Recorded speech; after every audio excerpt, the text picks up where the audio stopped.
चलो ध्यान दो, कल वाला सवाल आगे देखते हैं। कहाँ तक बताए थे कल वाला सवाल? शायद ये dy, उसके बाद dh बराबर क्या निकला था? कितना? 3 पाई v 1 माइनस पाई h की घात 3, नीचे 3 रहा होगा। अब देखो यहां से लिखेंगे उच्चिष्ठ निम्निष्ठ के लिए। जब उच्चिष्ठ निम्निष्ठ की बात करते हैं तो इसको क्या करना होगा? हमें 0 करना होगा ना। तो क्या हो जाएगा जी? 3 पाई v ब्रैकेट में 1 minus 6v upon pi h cube is equal 0। इसको भेजो उधर, खत्म। 1 माइनस 6v बट्टे पाई h क्यूब, इधर गुणा था उधर जाके किस में बदल जाएगा? भाग में। भाग में बदलने का मतलब पूरा समाप्त हो गया, वो हो गया ना। अब ये इसको उधर भेज दिया जाए तो 1 बराबर, ध्यान से देखना, ये पूरा 0 हो चुका है, और 6v बट्टे पाई h क्यूब, इसका तिरछा गुणा इधर हो जाएगा ना ये। तो तिर्यक गुणन से क्या करेंगे? पाई h क्यूब बराबर 6v हो गया, या h क्यूब बराबर क्या होगा? 6v बट्टे पाई हो गया। अब क्या किया जाए? कुछ किया जाए? क्या रखा जाए? हो तो गया, h क्यूब निकल गया ना इसमें, बाकी और कुछ कर भी नहीं सकते इसमें। नहीं तो ज्यादा मन कर रहा है तो क्या कर लिया जाए? देखो इधर तुम्हारा बचेगा h क्यूब बराबर ना 6v बट्टे पाई, तो h बराबर क्यूब को इधर भेज लो और इसकी घात कितना कर लो? 1 बट्टे 3। बाद में हमको फिर यही लेना पड़ेगा अभी। हो गया। अब देखो जो समीकरण 1 माने थे ना इसको, समीकरण 1 माने थे ना इसको, तो फिर लिखो अब समीकरण 1 का, 1 नहीं था, कुछ और था, 2। चलो 2 का पुनः अवकलन, ध्यान देना, समीकरण 2 को हल कर रहे हैं, अब पुनः अवकलन किया जाएगा। तो ddh ऑफ dy dh हो गया बराबर तुम्हारा 3 पाई v तो बाहर ही रहेगा, और 1 ddh ऑफ 1 माइनस 6v बट्टे पाई, इसमें अचर पद है, इसको अलग कर लो, और फिर तुम्हारा हो जाएगा ddh ऑफ h की घात माइनस 3 का। कैसे जी? नीचे h क्यूब है ना, ऊपर जाएगा तो क्या हो जाएगा? h की घात माइनस 3। अब क्या करना है? 3 पाई v, इसका 0। अब देखो माइनस 6v बट्टे पाई होगा, इसमें माइनस 3 आगे आएगा, और घात में से 1 क्या हो जाएगा जी? घट जाएगा। तो क्या करेंगे अब? 3 पाई v, और इसमें माइनस माइनस प्लस 6 18 v बट्टे पाई, और h की घात कितना आ गया? माइनस 4। फाइनली कर दिया जाए 18 54, और इसमें पाई से पाई कट जाएगा, 54v बट्टे h की घात कितना आ जाएगा? 4, क्योंकि ऊपर से फिर उसको नीचे भेजेंगे, माइनस 4 से फिर क्या हो जाएगा? प्लस 4 हो जाएगा, जो क्या है? जो क्या है जी? धनात्मक है। अब क्या करना होगा? ये हमारा क्या था? अभी कहाँ h का मान रखना है अभी? ये तो आया d2y dh²। अभी इसमें मान रखा जाए। देखो यहाँ पे लगा देते हैं h बराबर 6v बट्टे पाई की घात 1/3 पर d2y dh स्क्वायर बराबर 54v ऊपर है रहने दो, और नीचे देखो 6v अपान पाई तुम रखोगे, इसकी घात 1/3 तुम रखोगे, और उसकी घात कितना है 4 है ना। अब ऐसा कुछ है नहीं कि गिनती वाला मान है रखने के बाद इसके ऋणात्मक आने की संभावना होगी, कुछ यहाँ पे ऋणात्मक आने की संभावना ही नहीं है, इसलिए इसको डायरेक्ट लिखो जो क्या है धनात्मक है। बस एक बार हम देखना चाहते हैं, हमने मान रख दिया है, हो गया जो धनात्मक है, इसलिए h बराबर 6v बट्टे पाई की घात 1/3 पर कौन निम्निष्ठ होगा जी, कौन निम्निष्ठ होगा, पहले y निम्निष्ठ होगा। क्यों जी, क्योंकि तुमने यश स्क्वायर कर रखा था ना उसको, और यश स्क्वायर को क्या माने थे, y मान लिए थे हम लोग, तो पहले लिखेंगे y निम्निष्ठ होगा, इसलिए कौन निम्निष्ठ होगा, यश स्क्वायर निम्निष्ठ होगा, और यश निम्निष्ठ होगा तो इसलिए क्या होगा, पृष्ठ ना, पृष्ठ यश निम्निष्ठ होगा, क्या होगा जी, निम्निष्ठ होगा, अर्थात कम से कम कपड़ा लगेगा, यही तो पूछ रहा था ना। पूछ रहा था कि टेंट बनाने के लिए कम से कम कपड़ा लगेगा यदि उसकी त्रिज्या और ऊंचाई में अनुपात दिया था, या ऊंचाई और त्रिज्या में अनुपात दिया था ना। तो हम लोग आंसर पे पहुंच चुके हैं, बस हमको अब त्रिज्या और ऊंचाई पर पहुंचना है। तो अभी जिस पर तुम्हारा कम से कम कपड़ा लगा, तो कम से कम कपड़ा किस पर लगा है, h बराबर 6v बट्टे पाई घात 1/3 पर ना। अब इसको प्रयोग करना है, पुनः लेके चलना उधर समीकरण 1-2 में, शायद इसको 3 माने थे हम।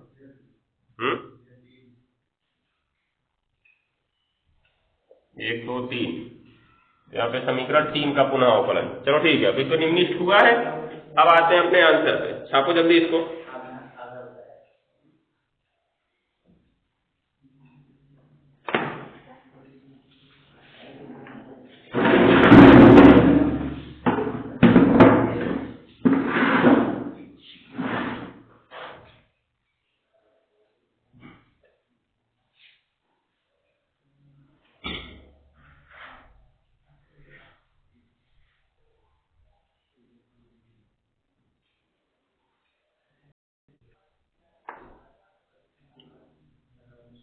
चलो देखो, अब हमको करना क्या था, सवाल में तो पूछा था कि मतलब दिए गए आयतन, आयतन दिया गया था, और कौन सा था, दिए गए आयतन, और क्या बोला था,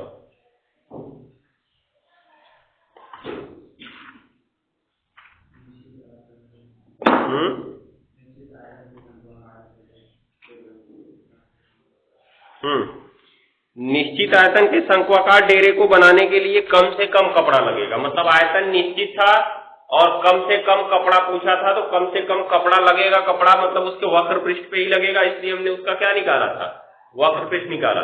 ठीक है ना, वक्र पृष्ठ हमने निकाल लिया था।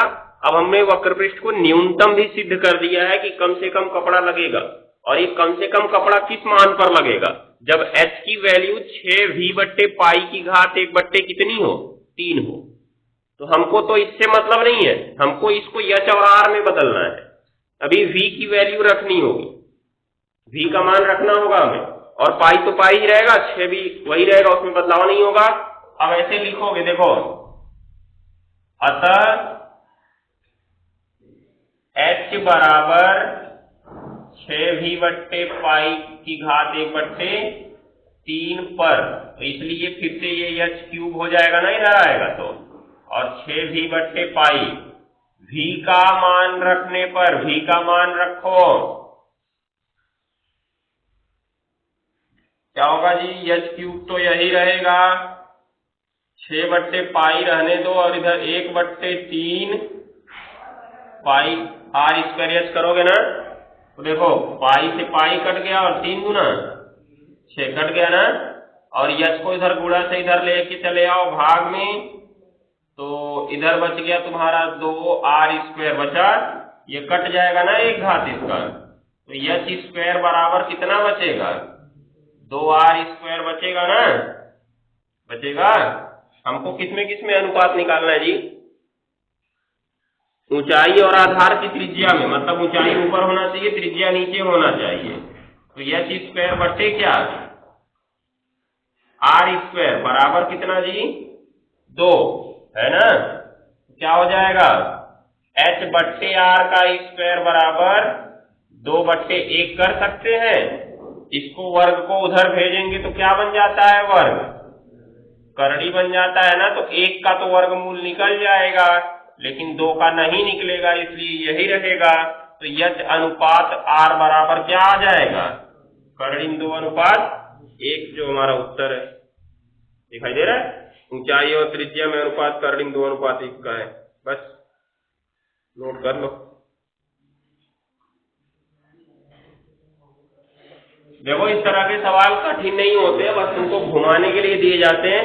इसमें हमेशा तुमको क्या करना है, जो चीज दी गई है उसको लिख के उसी के प्रतिबंध के अनुसार सबको एक चर पद में बदल दो, और जब सभी एक चर पद में बदल जाएंगे तुम अवकलन आसानी से कर सकते हो। अवकलन करने के लिए तुम वर्ग भी कर सकते हो, घन भी कर सकते हो, लॉग भी ले सकते हो, कुछ भी तुम कर सकते हो, बस सवाल तुम्हारा आसान बन जाना चाहिए। ठीक है ना, सवाल को आसान बनाने के लिए कोई भी प्रक्रिया अपना सकते हो। नोट करो, तुम लोग छोड़ देंगे, तुम लोग के ऊपर लगाई भी नहीं करोगे। सवाल नंबर 15 उतारो। एक लंबवृत्तीय शंकु का संपूर्ण पृष्ठ दिया गया है, सिद्ध कीजिए कि शंकु का आयतन महत्तम होगा यदि उसका अर्ध शीर्ष कोण sin इनवर्स 1/3 है।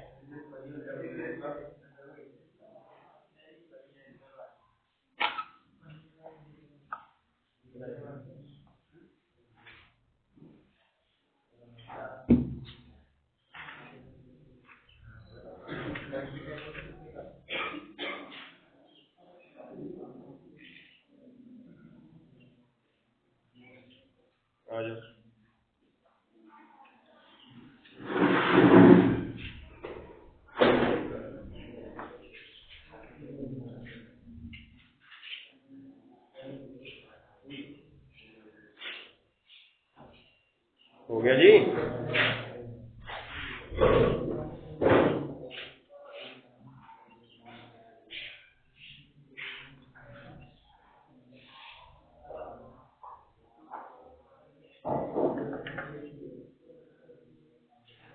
हो गया। अब देखो फटाफट देखना शुरू करो, क्या करना है इसमें। शंकु है, ठीक है, तो इसके बारे में तुम देखो क्या क्या जान सकते हो। त्रिज्या बराबर r, ऊंचाई बराबर h, और कौन सी ऊंचाई, तिरछी ऊंचाई बराबर l, इसलिए l² बराबर h² प्लस क्या, r²। ये तो हमारी पहली शर्त हमेशा के लिए काम करेगी। हो गया ना। अब क्या दिया गया है जी, इसका क्या दिया है, संपूर्ण पृष्ठ दिया है। तो चूंकि संपूर्ण पृष्ठ यस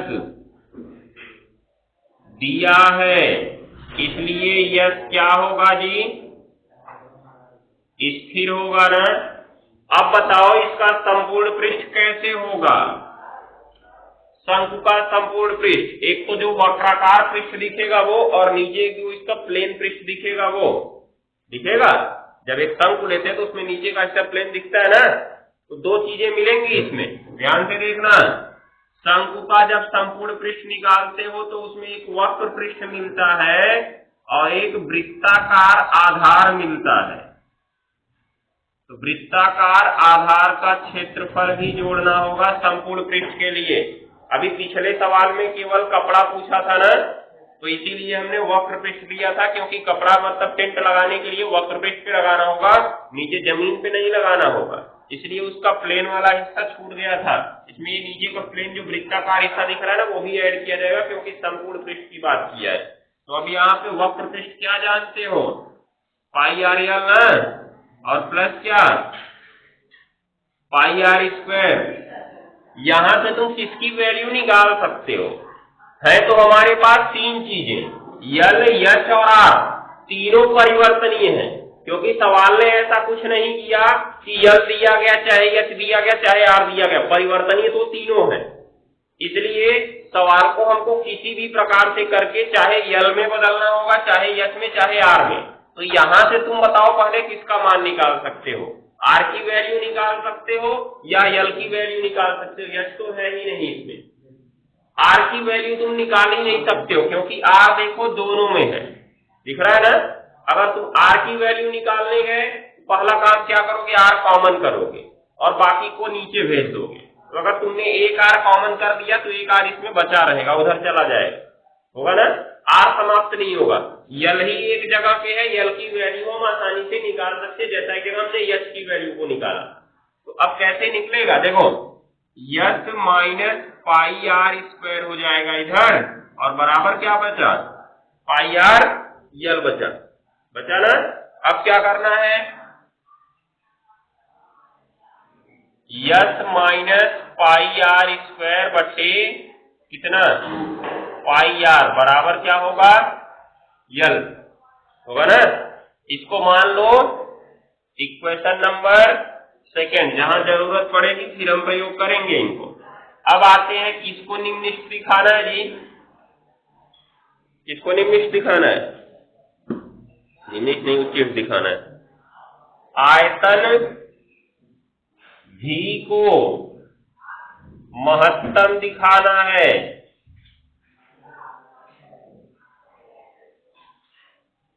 तो अब देखो, इसलिए आयतन भी बराबर 1/3 पाई आर स्क्वायर यच हो गया ना। तो ध्यान से देखना किसका मान रख सकते हैं अभी इसमें।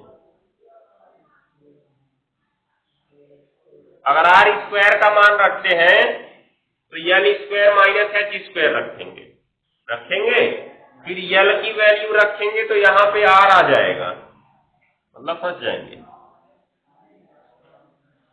एक काम करो, इसका वर्ग करो। क्यों वर्ग किया जाए? देखो 1/9 होगा, पाई स्क्वायर होगा, आर स्क्वायर का क्या होगा? स्क्वायर होगा, और एच का क्या होगा? स्क्वायर। अब देखो, सवाल को हम एच स्क्वायर की वैल्यू रखेंगे तो आएगा L square minus R square आएगा, और यल की वैल्यू भी रखोगे तो किसमें आ रही है? यल की वैल्यू आर में आ रही है ना। पूरा सवाल तुम्हारा आर में बदल जाएगा, अवकलन करके आसानी से हल कर सकते हो जाएगा। सबको किसमें बदल दिया हमने? आर में। और यहाँ पे देखो, फिर तुम मान लो माना v स्क्वायर बराबर क्या? y, पिछले सवाल की तरह। ये आसान हो गया, फिर से कुछ नहीं करना होगा तुम्हें। 1/9 पाई स्क्वायर r की घात 4 और h स्क्वायर को क्या लिख सकते हैं? L square minus R square. कहां से? समीकरण 1 से। कहां से जी? समीकरण 1 से। समीकरण 1 यही तो दिख रहा है, यल स्क्वायर बराबर H square plus R square. तो अगर हम एच स्क्वायर निकालना चाहें तो आर स्क्वायर को इधर भेजना होगा हमें, हो जाएगा। अब इसमें किसकी वैल्यू रखोगे तुम? एल की वैल्यू रखोगे ना, यहां से रखोगे। इसका वर्ग करना पड़ेगा तुम्हें, वर्ग करोगे फिर तब इसका अवकलन करोगे। बाकी का काम करके आओ घर से, तब कल देखेंगे।